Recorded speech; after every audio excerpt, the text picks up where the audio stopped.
오늘 본문을 보면 세례 요한이 회개하라라고 외치자 수많은 사람들이 몰렸고 그 말씀 선포는 능력이 있어서 바리새인들도 꼼짝을 못했습니다. 특히 그 세례 요한이 베푸는 세례는 온 유대에 큰 영향력을 미치게 됐죠. 그러자 백성들 사이에서 논란이 일어났습니다. 그게 바로 15절입니다. 한번 읽어볼까요? 시작. 백성들이 바라고 기다림으로 모든 사람들이 요한을 혹 그리스도신가 심중에 생각하니.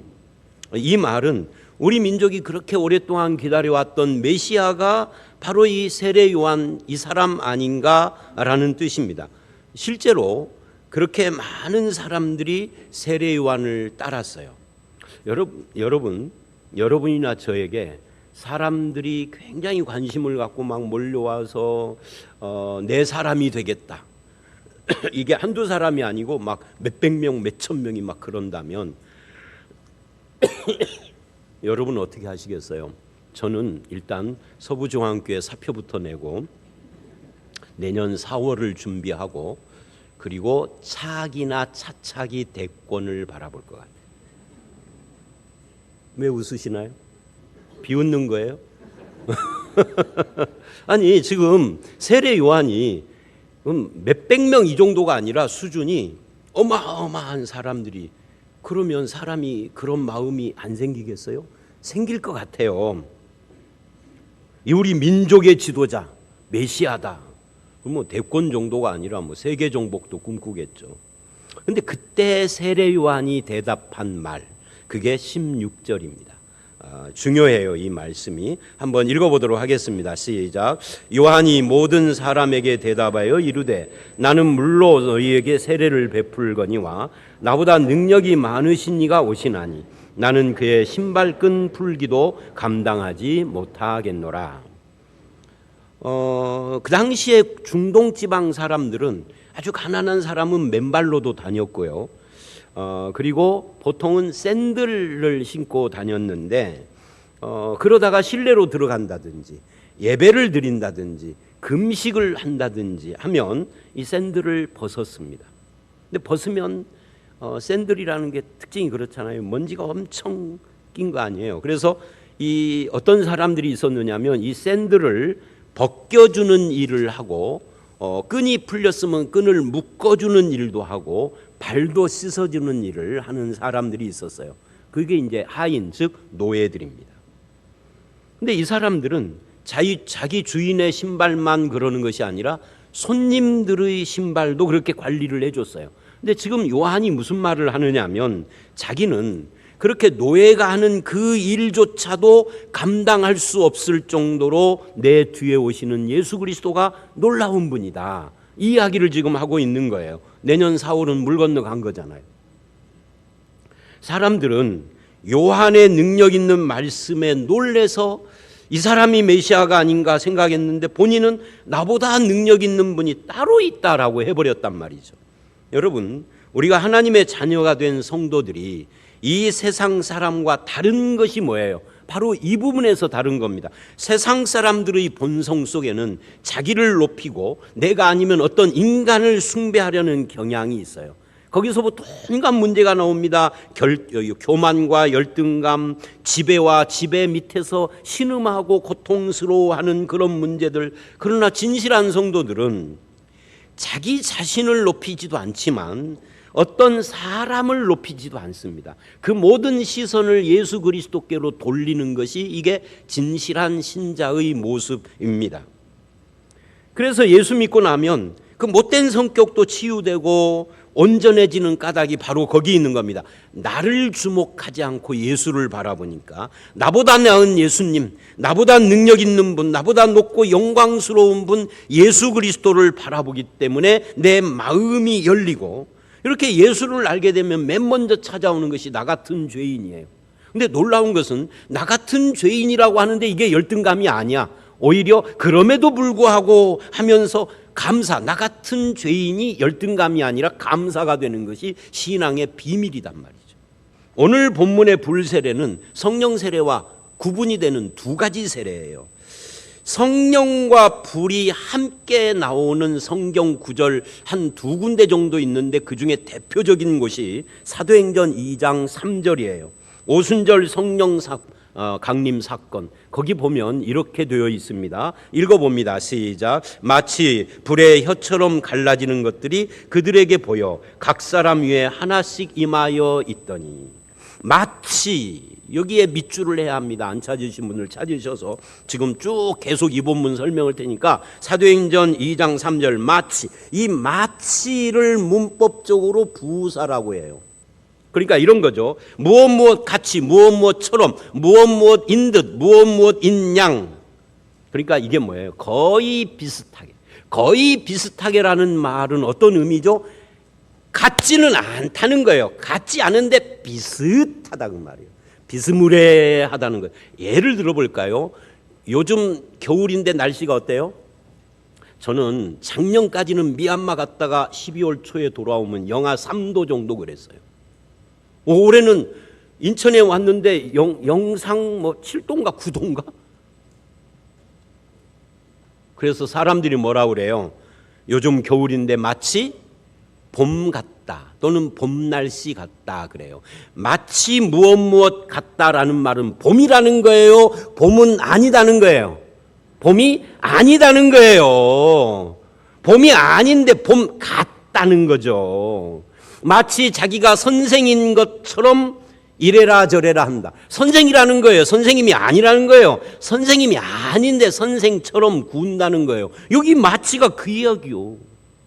성령님이 불이라는 거예요? 아니요. 불이 아니고 불의 무엇처럼이라는 뜻이에요. 그림을 그리듯 120명 모두에게 성령이 임한 것을 그림 그리듯 글로 표현을 하자면 마치 불의 혀처럼, 불의 뜨거운 것처럼이 아니에요. 혀처럼 갈라지는 것입니다. 이 갈라지는 것, 불의 혀 갈라지는 것 같은 거죠. 불이라는 하나의 근원에서 불꽃이 나와서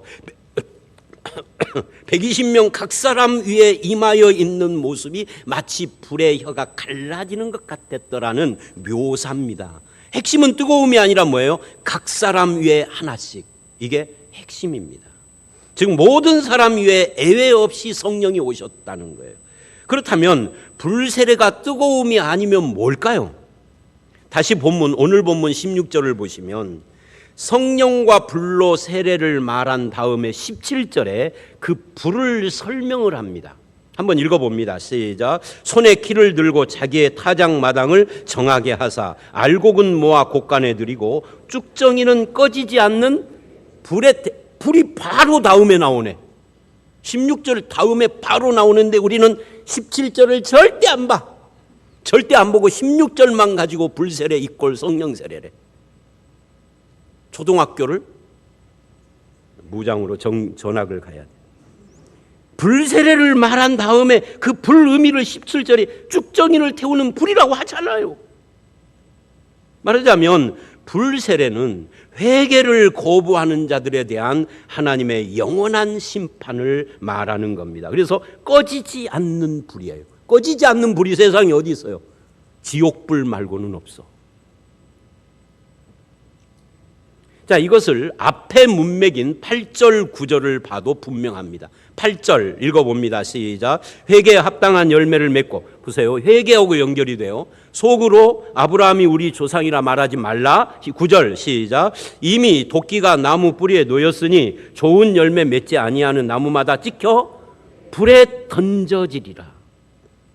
그러니까 도표를 보면 16절을 가운데다 놓고 앞에도 하나님의 심판의 불, 뒤에도 꺼지지 않는 지옥 심판의 불, 쭉정이를 태우는 이거 이야기를 한다 그 말이에요. 이 쭉정이를 태우는. 제가 어려서 시골 우리 집이 마당이 좀 넓었어요. 근데 거기 보면은 지금 제 기억에 수시로 나락이나 가을엔 나락이겠죠. 콩이나 뭐 이런 곡식들을 거기다 쌓아놓고 거기서 이제 우리 식구들이나 아니면 일하는 사람들이 와서 이렇게 도리깨로 그거를 이제 타작을 하는 겁니다. 도리깨 알죠?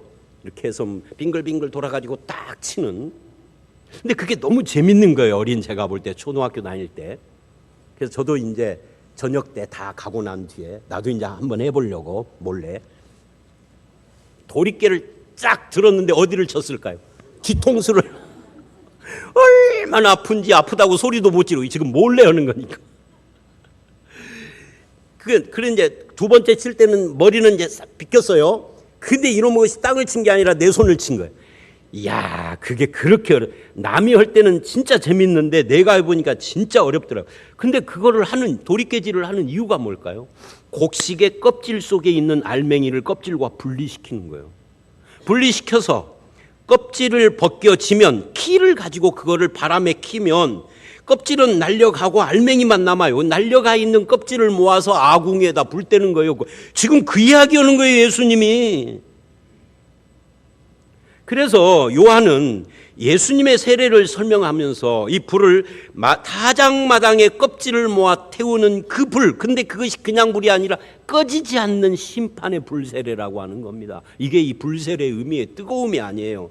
자기 소유와 지식과 자기 의와 자기 학문에 의지해서 까부는 자들, 회개도 않고 그들에게 심판하시겠다는 이야기요. 돌멩이로도 가능한 자리에 앉아서, 여러분 노재성 목사가 있는 서부중앙교회 담임 목사 자리 하나님이 하시고자 하면은 뭘로도, 돌멩이로도 이 자리에 담임 목사 만들 수 있는 거예요. 그런데 이 자리에 서가지고서 지가 뭐가 된 것처럼 거만하게 껍죽거리는 자들을 심판하시는, 회개하지 않는, 예수 없이는 아무것도 아니라는 것을 보여주는 것, 이것이 불세례요.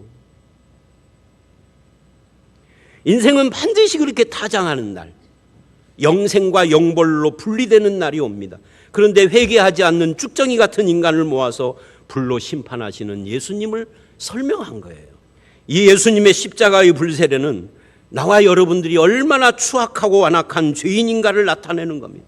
타작마당의 쭉정이 같은 존재가 나라는 것을 지금 보여주는 것입니다. 영생과 영벌로 인류를 나눌 때 나는 당연히 영원한 불못에 들어갈 존재였다는 것을 보여주는 것입니다. 내 성격이 얼마나 못됐든지 많은 사람이 나를 보고 고개를 절레절레 흔드는데 저만 몰라.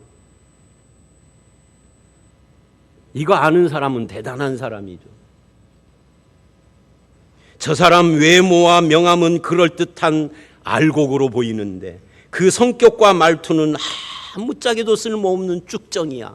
뒤에서 절레절레 하는데 저만 몰라. 저런 사람 그냥 콱 불구덩이나 쳐넣어야 돼. 그게 바로 저와 여러분이다, 그 말입니다. 그런데 그런 나를 대신해서 십자가라는 불구덩이에 들어가신 분이 있는데 그게 예수님이다. 그게 십자가예요. 그것이 우리 죄를 못 박은 십자가의 심판입니다. 이 쭉정이 같은 나의 행실과 성품에 떨어질 불세례를 예수님이 당하신 거죠. 그리고 나를 건져주신 거예요. 찬송가 150장.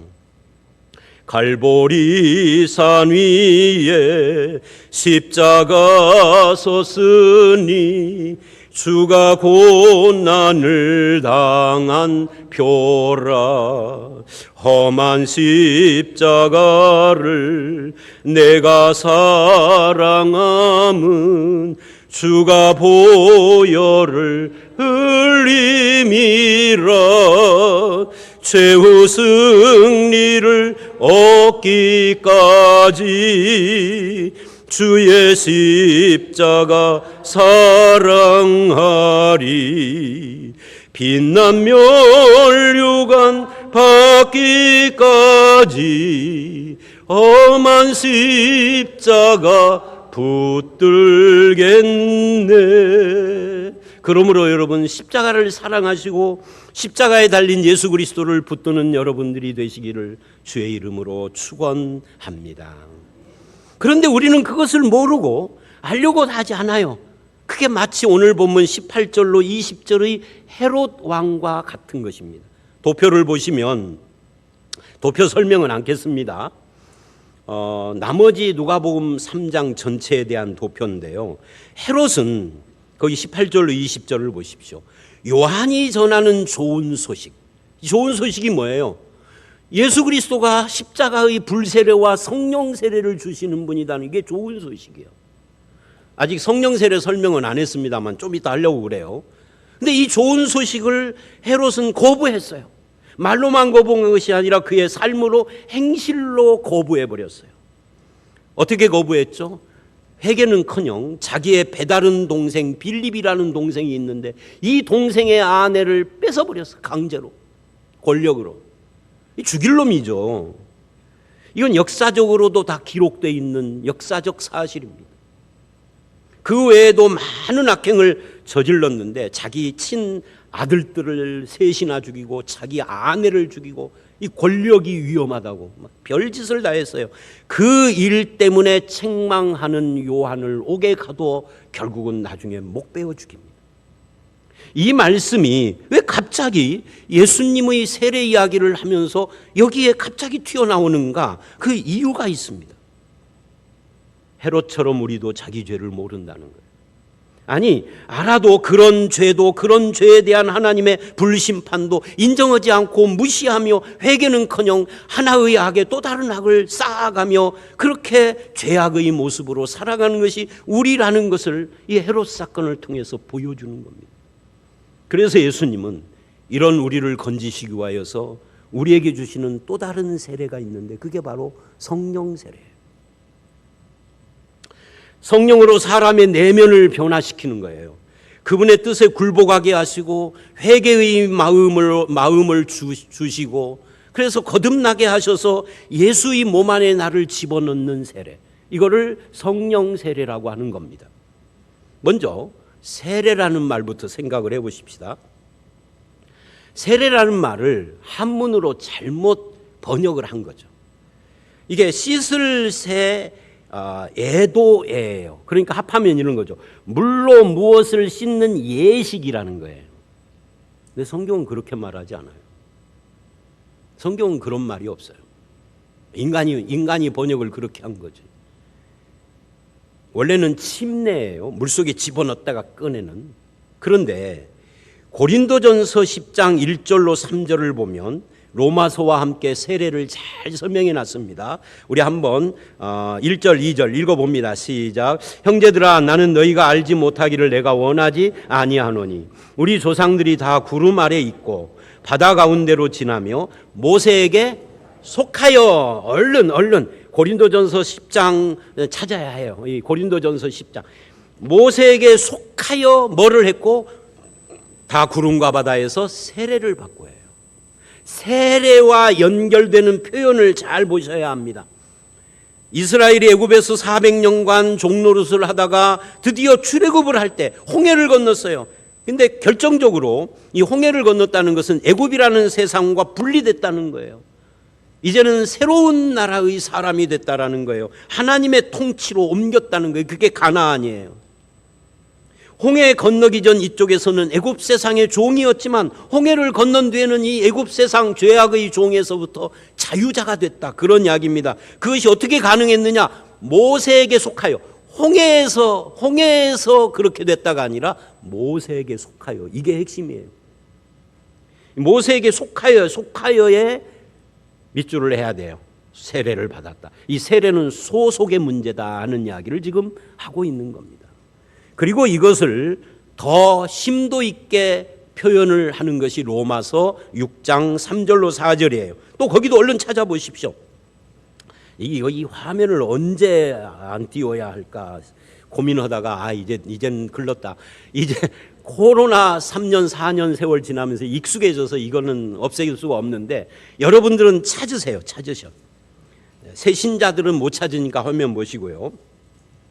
로마서 6장 3, 4절을 읽어봅니다. 시작. 무릇 그리스도 예수와 합하여 세례를 받은 우리는 그의 죽으심과 합하여 세례를 받을 줄 알지 못하느냐. 그러므로 우리가 그의 죽으심과 합하여 세례를 받음으로 그와 함께 장사되었나니. 거기까지요. 이게 뭐라고 그러죠? 모세에게 속하여가 로마서에서는 그리스도에게 합하여, 예수에게 합하여 함께 십자가에 죽고 함께 장사되고, 여기에 이제 부활에 대해서는 이야기가 안 나오는데 그 뒤에 4절 뒤에 보면은 그리스도를 죽은 자 가운데서 살리심과 같이 우리도 그래요. 부활에 합하여. 세례는 씻는 표가 아닙니다. 예수 그리스도와 연합되는 겁니다. 연합. 구약의 백성들이 모세에게 속하여 홍해를 건너고 가나안으로 옮겨졌듯이 신약 백성인 우리는 예수와 연합하고 합하여 죄에 대하여 죽고 옛사람이 죽고 예수와 합하여 죄와 세상과 사망 권세에서 하나님 나라로 하나님께로 옮겨진 거죠. 그렇기 때문에 세례받는다는 것은 우리가 누구와 함께하는 자가 됐느냐, 누구에게 속한 자가 됐느냐는 이 소속의 문제를 말하는 거예요. 세상에서 천국으로, 죄에서 하나님에게로 나를 옮긴 것이 어떻게 그러면 가능하느냐? 그게 성령께서, 예수께서 성령을 보내셔서 이 일을 하셨다는 이야기예요. 예수와 함께 죽고 예수와 함께 살아서 우리의 죄를 깨닫고 십자가의 비밀을 알고 예수의 은혜를 붙잡았습니다. 그래서 고난도 예수와 함께하고 영광도 예수와 함께하는 자가 믿는 자예요. 그렇게 성령님은 나를 새 사람으로 거듭나게 해서 하나님 앞에 티나 주름 잡힌 것이 없이 영광스럽고 깨끗한 거룩한 그런 교회로 만들어 가시는 겁니다. 성령님은 우리 속에서 내가 받을 불심판의 세례를 예수님이 대신 받은 것 가르쳐 주시기도 하고, 내가 복음을 깨달을 뿐만 아니라 그 복음 안에서 새로운 삶을 살 능력을 주시기도 하고, 무엇이 참된 성도의 자세인지 가르쳐 주시고 그렇게 살 힘을 주시고, 모든 일에 세상과 나를 비교해서 우울하거나 아니면 교만하거나 세상의 영향을 받아서 못된 성품과 욕심으로 찌들어 있는 매력 없는 삶을 확 바꿔서 고쳐주시려고 우리에게 오신 거예요. 그것을 성화라고 부르는 겁니다. 그걸 우리가 예수님을 바라보게 하심으로써 이루어가는 거예요. 세례 요한이 나보다 능력이 있으신 예수라는 감격 속에 있듯이 우리도 그런 동일한 감격과 감사가 있는 거죠. 그래서 성령의 사람은 예수 때문에 감사하고 그분을 더 닮아가고 점점 교회 안에 실제로 한 몸이 되어져 가는 거예요. 그것이 바로 성령이 하시는 일이고 지금도 하시는 일입니다. 우리는 성령 세례를 회개하고 예수 믿고 하나님의 자녀가 된 지 한참 지나서 어떤 사람은 5년 만에 10년 만에 30년 40년 만에 기도원에 가서 받았니, 무슨 소위 성령 집회에서 받았니 하는데 성경에는 없어요.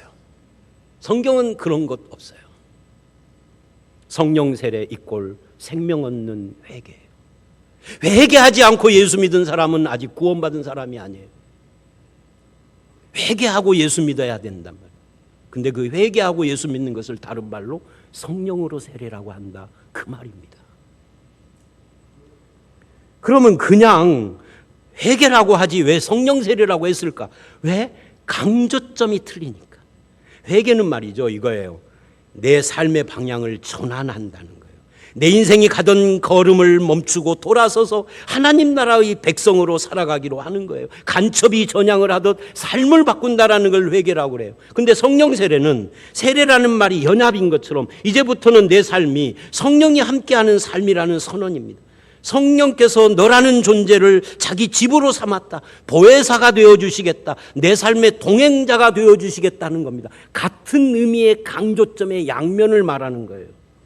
그래서 회개하지 않았다라는 것은 하나님을 향해서 이보시오 하나님, 내 삶은 내가 알아서 살겠어요, 내가 내 인생의 주인인데 당신이 무슨 상관이야 라고 반항하는 겁니다. 그게 회개치 않은 거예요. 그래서 하나님을 인정하지 않을 뿐만 아니라 하나님의 말씀을 삶에 아무 의미도 없이 가치도 없이 생각하는, 그래서 하나님이든 누구든 도움 따위는 필요 없다라고 하는 교만이 죄라고 성경은 그렇게 말하는, 이거를 바꾸는 것이 회개예요. 그래서 회개했다라는 것을 성령 세례로 설명하는 이유는, 회개하고 그렇게 믿은 사람은 이제부터 하나님이 너의 보혜사가 되겠다. 보혜사 뭐예요? 보호자가 되고, 은혜를 보호자가 지킨다는 거예요. 지키고 은혜 베풀고 가르쳐 인도해 주시겠다는 거잖아요. 그게 성령님이요. 사랑하는 여러분, 나를 그분의 손에 들고 계시는 그 예수 그리스도를 신뢰하는 것이 신앙이에요. 내 삶의 근거가 비천한 나가 아니라 그분이라는 사실 때문에 나는 스스로를 포기하지도 않고 나와 함께하는 그분이 계시다는 것 때문에 내 인생에 의미가 있다라고 인정하고 살맛이 나고 소망이 있는 삶을 사는 거, 이게 그리스도인들입니다. 그런 신앙생활을 하는 저와 여러분이 다 되시기를 주의 이름으로 축원합니다.